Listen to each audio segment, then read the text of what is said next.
Good evening. The news summary for the Saturday, 18th September. The field hospital, including 60 beds that the government of Qatar has donated to Seychelles health authorities, is up and ready to receive patients. The handing over ceremony was held this afternoon in the presence of President Wiva Ramkalawan. The field hospital, which took 3 to 4 days to assemble, has an emergency area with necessary equipment, a pharmacy, and a ward with 60 beds. It was Youssef Al Mula, representing the Qatar government, who handed over the facility and said that it is part of Qatar's program to assist 80 countries around the world in the fight against the COVID-19 pandemic. On her part, Health Minister Peggy Vidot thanked the Qatar government and said this falls right into the ministry's preparedness and response plan, since the hospital will be used in case there is a sudden surge in COVID-19 cases. It is our pleasure to work here in Seychelles and improve the healthcare services at the Seychelles. And this is following up our assistance in the international relations, and it's come more than 80 countries all over the world. We appreciated the relationship with Seychelles, and we worked together for the last few days here together, and we are looking to improve our relationship here.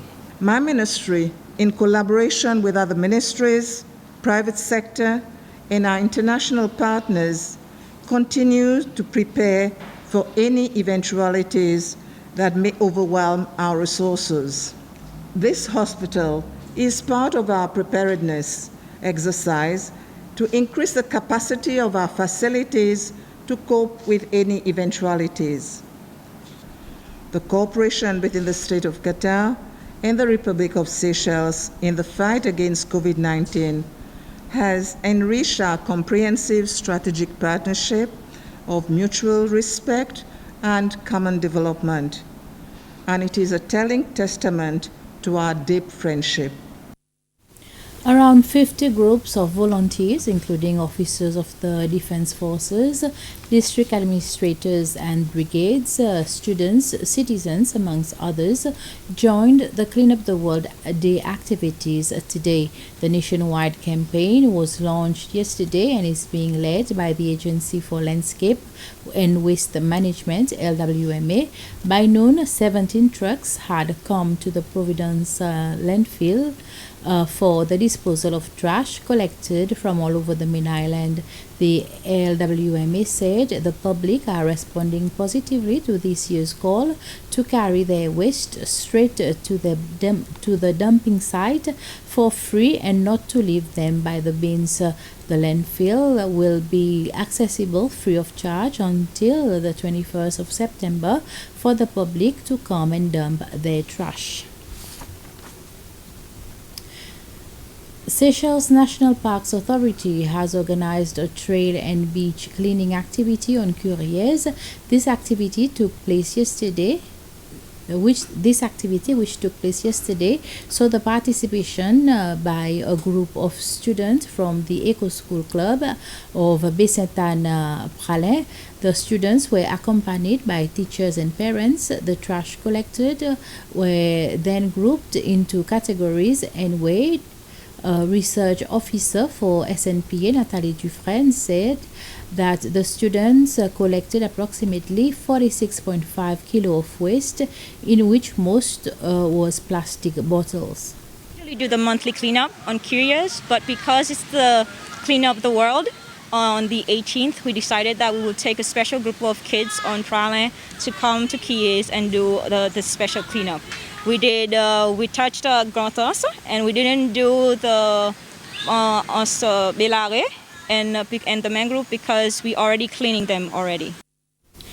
The governor of the Central Bank of Seychelles, Ms. Carolina Bell, is one of the winners of the 2021 African Business Leadership Awards presented by the UK-based African Leadership magazine. Ms. Bell, who emerged as the runner-up in the Central Bank Governor of the Year category, was presented with the Central Bank Governor of the Year Commendation Award during a virtual ceremony held yesterday evening. The winner of the Central Bank Governor of the Year award is Mr. Harvesh Kumar Sigulam, Governor of the Bank of Mauritius. In presenting her with the Commendation Award, the African Leadership magazine said this is in recognition of her achievement in stimulating growth and stabilizing the country's macroeconomic environment, thereby boosting investor confidence. While accepting the recognition, Ms. Abel said the achievement is not only attributable to her role as governor, but also symbolizes the hard work, dedication, and sacrifices of the entire CBS team, particularly displayed as the institution continues to steer the economy forward amid the ongoing pandemic. The Quality of Life Division within the Family Department is addressing the well-being of workers during the ongoing COVID-19 pandemic. The division is holding talks for human resource officers from various organizations to analyze the effect of COVID-19 on mental health in the workplace. Psychotherapist Jimmy Petrus, who is the main presenter of the talk, says that COVID-19 have disrupted security and peace of mind in the workplace, where people are preoccupied with their survival and tend to spend less time focusing on work. He says that this has a domino effect where there is not much productivity in the workplace, and it is the society that loses the most. Mr. Petrus believes that human resource officers are the key to helping people to feel secure and be productive.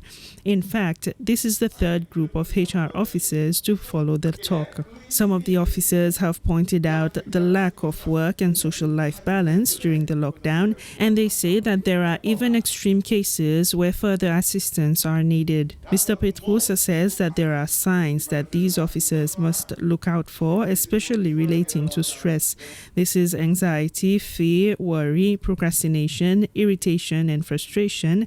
In other words, a change in personality. He says that the officers must be able to identify workers who are struggling, help them to address their issues, and give them hope that things will be better.